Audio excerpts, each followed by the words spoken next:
Hello everybody, this is PotterBrony, and welcome to a blind reaction to the Cutie Remark review featuring Ink Rose by JoshScorcher. This is recommended by Shipping is Magic, aka David. It's a review from JoshScorcher. He does make some funny videos, and let's just see what he and Ink Rose had to say about the Season 5 finale.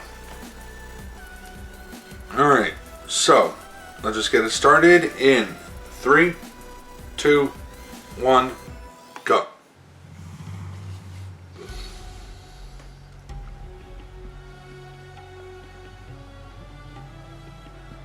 Most people say time is like a river, flowing swift and sure in one direction. I have seen the face of time, and I can tell you, they are wrong.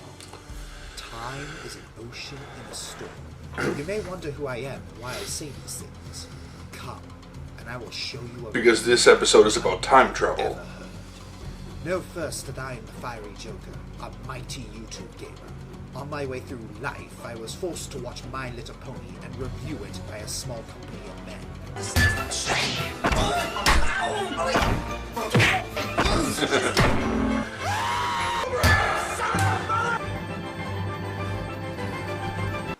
Painfully, the promise of AdSense and subs tempted me into a grievous error.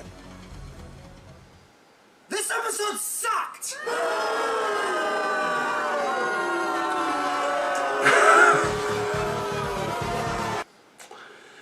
The Cutie remarking, everybody. So, this opens up with Twilight rehearsing a speech for an academic lecture. I'd like to be able to get through the whole speech without looking at the cards. Twi, you're missing the point of cue cards. You're not supposed to have the whole speech on the cards. You use the cue cards to cue the parts of the speech you don't remember immediately. It's in the friggin' name! Oh, I'm not nervous, Spike, but I do... Yeah, very true.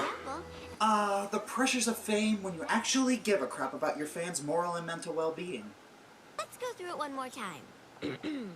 When Princess Celestia asked me to speak to you today, I was honored. Yeah. Does this qualify as abuse, or torture, or both? My little pony, my little pony. Here we go. Fast, Josh! You gotta come back with me! Where? Back to the future! Why? Did something happen? Also, you look familiar. What? Oh, that doesn't matter. Let's just go! A little familiar. Wait, I think Nostalgia Critic did this. Shut up! Okay, so...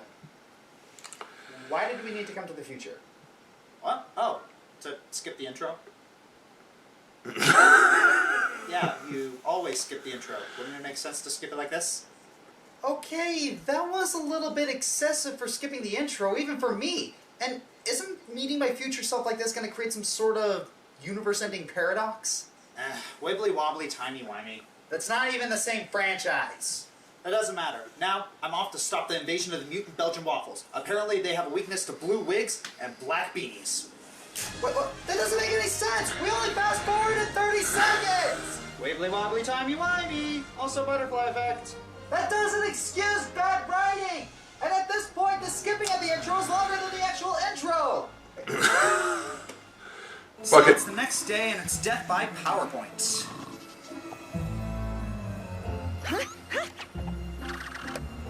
I can speak from my own experience that the power of Cutie Mark magic is very real. And I used to take lunch money from guys like this. in the instance of my friends and I, it can be traced to a single event. Without this rain boom, I might not have gotten into magic school. Celestia wouldn't have taken me on as her pupil, or sent me to Ponyville to meet my friends. Boom. Butterfly effect. So Twilight thinks she sees Amon Pony in the audience, and then we get something that's become more and more prevalent in the Nice. series. I'm on Pony. That's the awkward recap. Forcing every pony in her village to have the same Cutie Mark wasn't right. We had to do something. And now she's coming back for revenge. Ugh, that dialogue. That was Dragon Ball Z levels of unnatural. No, wait, I take it back. Dragon Ball Z would have done it better. Last time on MLP, Friendship is Magic. Twilight and company defeated the evil unicorn Starlight Glimmer. who wanted to remove Cutie marks, but she escapes and Twilight doesn't know where or when she will enact her revenge. However, the fandom, ever vigilant, noticed all these times that Starlight was in the background, spying like your creepy neighbor. Seriously, Frank, don't make me call the cops again. Will she return and bring doom to Equestria? Find out on the next exciting episode of MLP. I like that intro. That was good. See? So much better. So, Twilight enters her castle, and sure enough, Starlight's there, waiting for her. Doing stuff. Welcome home, Twilight. You know, Twilight could have gone out for a snack or hung out with her friends for the day. I wonder how long Starlight was waiting there. Any second now. Any second now. These crystal chairs are not very comfortable.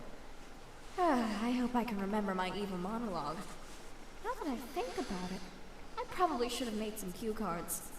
Then Starlight apparently uses the table for a magic spell.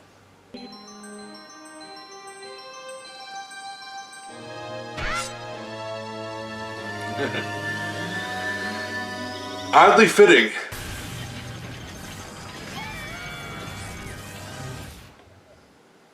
Can I say that curse word now? Of course they went there. Yes, low-hanging fruit. Everyone's probably already done this, but I don't care. It's still funny and it's awesome music. So, it appears that Starlight went back in time and took Twilight with her. Hang on, this makes no sense. If Starlight went back in time, why didn't Twilight immediately change? And if Starlight changed time, wouldn't that mean she made it so she never had to go back in time, thus creating a paradox? On the other hand, maybe I'm thinking about this too hard. I mean, every story involving time travel has to bend the rules of cause and effect in order to move the plot forward. Even in Back to the Future, which everyone loves, the laws of time required an enormous suspension of disbelief. If it followed strict time principles, Marty would likely have caused a universe-ending paradox right about there. Yep. So yeah, That would be right Twilight then. not changing and still having memories of the timeline beforehand. Wibbly wobbly, timey wimey. Or as I like to say, convenient. Cloudsdale? Starlight doesn't even have wings. Why would she come here?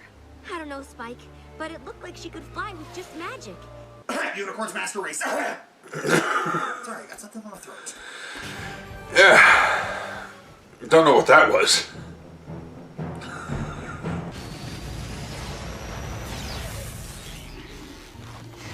Hey, what gives? So, Starlight changes the past and appears to have changed the past so dramatically that Somber has returned and is now at war with Equestria. She goes to find her friends who likely have also changed and don't know a thing about her. I'm not sure anything we know is the same. But I know one place that could never change. Sit down, Murphy! I know this is hard to believe, but you and I and the other ponies I mentioned are friends. Sorry, Twy, but in this universe... You don't have any friends. Nobody likes you. Did you bump your head on a crate of cider or something? Okay, really, Applejack? The fact that she's an alicorn didn't raise any eyebrows? Are alicorns special or not? Dude, she should be like, holy tarnation, an alicorn! There's a lot one of them critters in the world. Can I touch your wings? Man, that got weird. Yeah, but probably should have happened that way. It didn't take long for him to force every one of his subjects to fight for him again. Yeah, the Sauron reference. Oh my gosh, this is Doctor Who. We have been upgraded. Every citizen will receive a free upgrade. Okay, while I do like a fight scene as much as the next guy, we don't get to see much. They just kind of slap each other over a featureless gray background, which is kind of underwhelming considering the last time we got... Show me what you're made of! Yeah.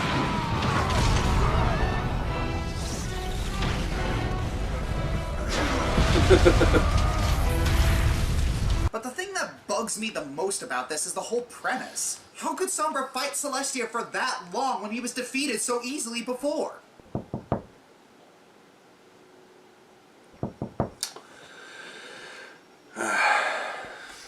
Do you want to do a collab. Damn it. You might as well, huh? Come on, let's talk and ride. I never see you anymore. Come out the door. It's like you've gone away. How do Fuck these it. weirdos keep finding me? That's an awesome ringtone. Seriously? That's your ringtone? It's called irony. And no, we are not collabing. And why not? Because I made sure there'd be no collabs this time.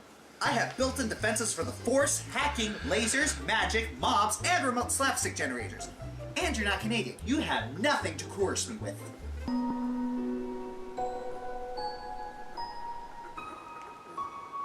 That's cheating. Fine. What do you want to say? I am here to explain each new alternate world and how they make perfect sense. Well, how can these possibly make sense? Easy. The butterfly effect. Oh, this is going to turn into an episode of Game Theory, isn't it? Yes, but without the self-aggrandizing tone. Hey, some people find that charming. Anyways, the butterfly effect states that a butterfly flapping its wings could cause a devastating hurricane weeks from now, meaning the tiniest actions could carry significant long-term consequences. This means that anything that used to be set in stone is now anything goes. It's kind of cheating, but it's still valid. Example? Example? Okay, this Sombra universe. It's easy to assume that because of the butterfly effects, Celestia apparently had to rebanish or defeat Luna due to not having any element bearers. How? Did she even do that? Apparently, because Celestia would not have gotten this far otherwise. Remember, Celestia let herself be defeated in episode 1 so her sister could be redeemed using Twilight and her friends. This didn't happen, obviously, so Celestia had to banish her again or defeat her. However, because of that, and the fact that she had no element bearers, she wasn't able to defeat Sombra this time, nor find the Crystal Heart. But what about the other villains? Twilight and her friends were crucial for them to be defeated. Not necessarily. Remember, butterfly effect. We can Anything goes. Because events changed with the CMC sisters, the CMCs also had their lives changed. Like, maybe the CMC never went into the garden and accidentally freed Discord. Also, because Twilight failed her exam, Shining Armor and Cadence likely never met, preventing the royal wedding. So Celestia had nothing to chalk up to wedding jitters and likely caught wind of the Changeling plot before it surfaced. Holy crap. Just blew your mind, didn't she? As for the other villains, Tyrek was never able to drain any magic from the populace because everyone was so on guard because of the war. This is implausible, but not impossible. Wow, that's actually pretty good. Guess I call you the queen of headcanons for a reason. Flattery? Oh, Josh, if you wanted to date me, you needed only to ask. Okay, moving on! So Starlight immobilizes Twilight as soon as she gets Probably a up, bit and young, takes huh? the time to explain how the magic works, because you should In always classic explain villain your style. evil Yes, plans, exactly. Then tries to kill her. Sub-Zero wins fatality.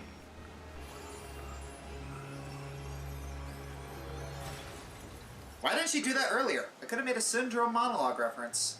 So then, in actually one of the episode's cooler moments, Starlight manipulates friendship against Twilight by stopping the bullies from picking on Fluttershy. Yeah, that was stopping the that was good. Yes, the one moment in the show called Friendship is Magic where they have to discourage friendship. Lady, you are voiced by Barbie. How are you being this sinister?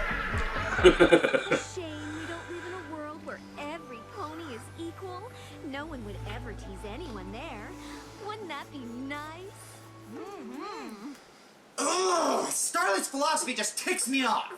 Thing is, equality sounds nice, but newsflash, no one should be equal. Otherwise, no one has value. We're all equal in the sense that we are unequal, and it should stay that way. Starlight Glimmer's vision of equality is losing identity. To become equal in that manner would be to become replaceable. You might as well not exist. Just give it a rest. You're nobodies. You don't even exist. So, Twilight tries to start the rainbow again and isn't succeeding. Okay, so, hey, you want a race? That wouldn't really be fair. Really, Twilight? Do you not know Rainbow Dash well enough to know how to turn that one around? Okay, listen. You don't have to race me. I just need you to fly fast enough for a sonic rain boom. What? I can't do that. No pony can. What's the matter? Chicken? And even then, the way you're coming on to her during these... makes Yeah, it that look would like have, her- Well... I need an adult. I am an adult. But it's not. I made that joke. A lot of people did, though. Really, Twilight? How do you expect a younger version of this to react to telling them that the future depends on them? Are you really this clueless? Hello? Yeah. Anybody home? How many Back to the Future references am I gonna make in this thing?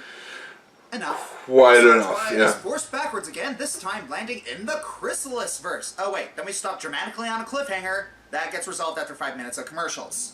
Last time on MLP. Yeah, because it's not a next week cliffhanger thing. PowerPoint presentation that's crashed by Stalin Glimmer. They might as well not even do cliffhangers when it's a two-parter like that. They air them at the same time. Prevent Twilight and her friends from ever meeting, and apparently never read the news to realize why this is a pretty dumbass move. This causes Twilight to land in several dystopian universes that are only interesting in hindsight, and if you think about them way too hard. Can Twilight defeat these alternate universes and stop Stalin Glimmer? Find out on the next exciting episode of MLP. Yeah, we get it. So, wait. How did changing the act from forcefully stopping the rainbow to friendshipping make Chrysalis win? The butterfly effect, remember? I find it hard to believe that something that small causes. There is no way that these events had consequences that far-reaching. Maybe, maybe not. No real way to know. However, there is one detail. Starlight Glimmer is still in the past. It's probably easy to assume that her actions from this point cause the butterfly effects necessary to make these events unfold the way they do. And each time, because of the way she handled the situation, she tried something different down the line, resulting in a different universe. There isn't anything concrete that proves it can't happen. I'm not gonna win any argument against you, am I? Nope. No, you're really not. Stop it! If Starlight keeps doing the same thing in the past, how could the present be so different? Time is a river. No, it's not. It's an ocean in a storm. Actually, I think it's more of a flat circle. No, it's actually a big ball of tiny, whiny stuff. That's a stupid explanation! Who's that? A nuisance. Then Chrysalis reveals herself after trying to pretend to be Twilight's friends and then invades the outpost. You're vastly outnumbered.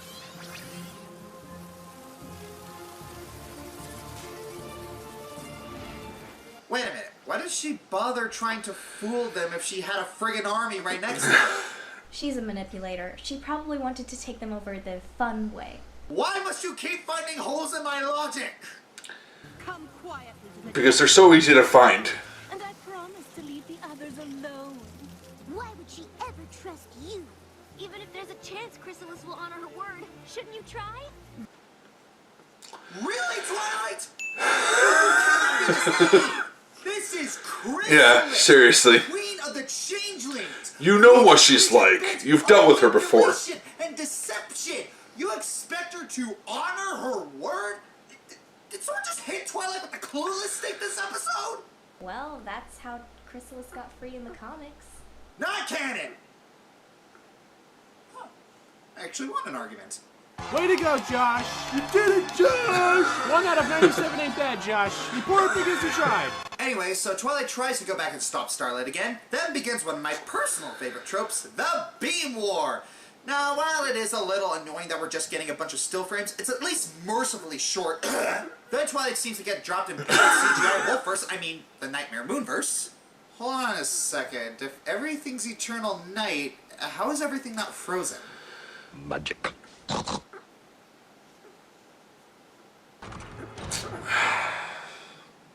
No. The answer to everything is magic. Oh, dang. Huge Maleficent vibe here. All we need is an ominous pipe organ.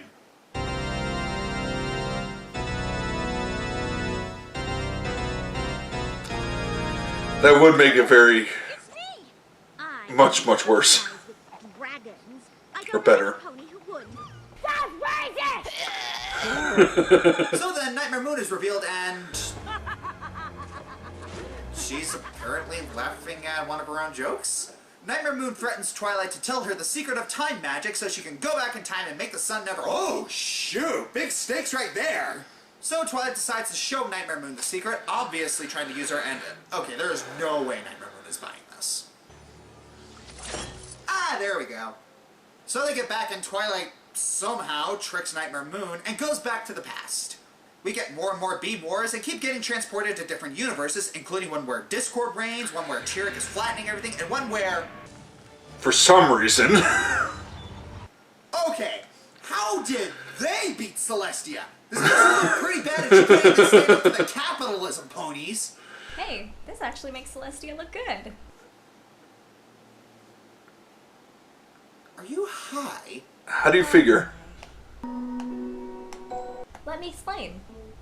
Technically, it never said they defeated Celestia. They're likely just doing their business. What this does tell us is that Celestia was able to fend off each villain that threatened Equestria, because the Flim Flam brothers were allowed to run their businesses unhindered by any of the villains. And Celestia doesn't stop them because these two are slippery and know how to work within the rules to not get caught, like the Mafia.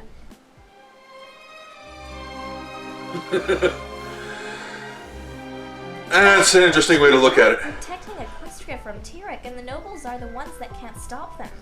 Stop making me not hate this episode! Twilight manages to drag Starlight back to the future! Like, what the hell happened here? Whoa, okay, Ink, what happened here?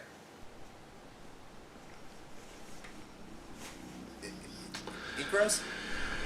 Every villain was released, and everything in Equestria is dead.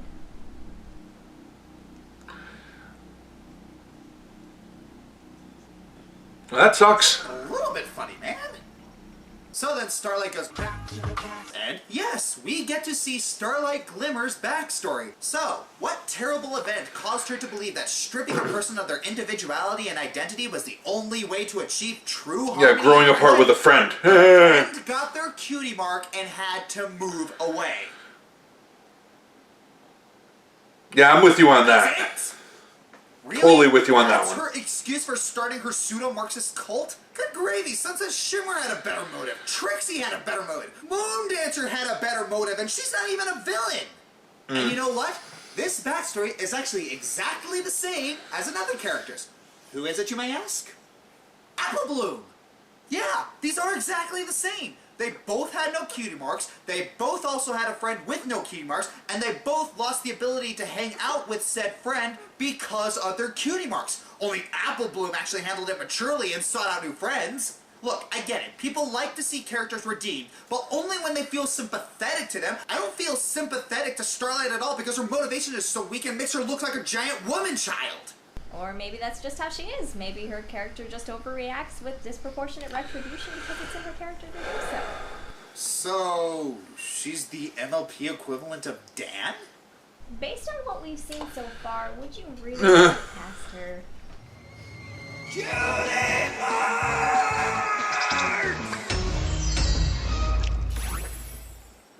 Totally wouldn't be hilarious to have that kind of character on the show, especially after Dan Versus was canceled, which was awful. Don't remind me. That was a good show. So, somehow, Twilight finds the exact right words to stop Starlight from breaking the spell. They go, yeah. Where all of Twilight's friends are... Enough of that. What's she doing here? Yeah. I knew my rainbow was awesome, but I never thought all of Equestria depended on it. And people wonder why she's so fucking arrogant. Then we come to the end of the episode where we... Nope. So that was the Cutie Remark. Compared to the other season finales and openers, I felt this one was really weak. Like, guys, just hear me out. This season finale feels like the season 1 finale, in that it gave us nothing to get excited about and tied us over to the next season. Season 2, all is not politically well in the land of Equestria, and there are other alicorns. Ooh, I can't wait for season 3 to talk about this. Season 3, Twilight advances her studies and becomes an alicorn princess. Ooh, I can't wait for season 4 to talk about this. Season 4, Twilight gets a castle and a council of friendship. Ooh, I can't wait for season 5 to talk about this. Season 5. Starlight becomes good? Okay, unless season 6 has some repercussions from messing with time, that's pretty weak. But you have to admit, the implications behind each universe are very interesting. It's really fun to think about how these worlds came into being. In terms of building up the richness of Equestria, I don't think any... I just liked seeing the worlds as they were. And Starlight, while her redemption is poorly handled, I think that what they're trying to do is make Starlight glimmer out to be some sort of 7th Ranger. Well, the problem with that is Sunset Shimmer fits the role much better. Yes. Aside, this episode was just kind of eh. It was noticeably dialogue heavy, which could turn... Too bad Sunset Shimmer's not really canon if you think about it. Like, she's only in the movies. Idiot ball far more than previous episodes, at least for me. It's not a bad finale, but compared to previous ones, I kind of felt a little underwhelmed.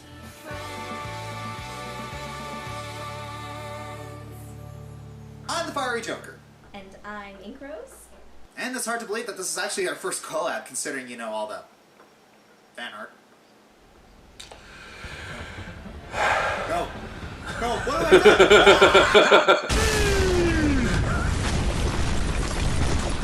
do? Oh, those shippers.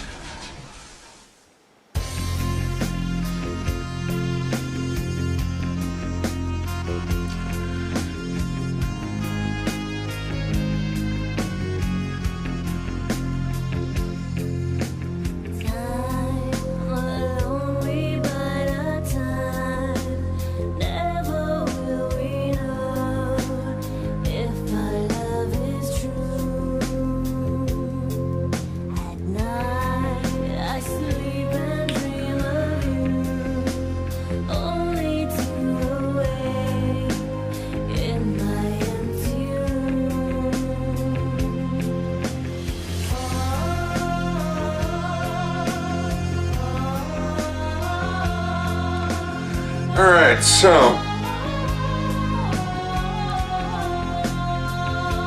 just I don't think there'll be anything else. I'm just letting it run out. Yeah, just the credits here. Okay, so that was the Cutie Remark review, JoshScorcher's Cutie Remark review with Ink Rose, and yeah, a lot of interesting points being made in that one. I kind of agree with him, with Josh, on a lot of the issues. Well, not a lot of the. I would say that is like the main issue being the redemption of Starlight and the reason for her and the reason for her making that cult. Just really, really weak. In my eyes, I never really liked it personally. To me, it was just kind of like, really, that's the reason.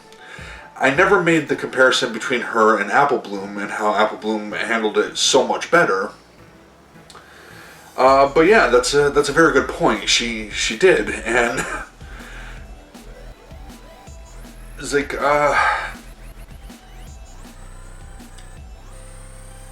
they say that it's in her, to say that it's in her nature to overreact like that.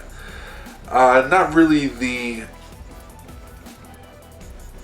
what I got from her, not really the vibe that I got off of her, but I suppose that could be plausible. The issue with it being, yeah, she just let such a small problem as a friend moving away or going off to another school or something just make her try to destroy the world. I never like people that overreact like that. If that was the case, then fuck, that's a horrible, in my opinion, what Ink Rose had said. If that's the case, that she's simply overreacts that way, then that makes me like her even less. And I am one of you that really, really hope that she is not a big part of Season 6 and onward. Truly, I do not.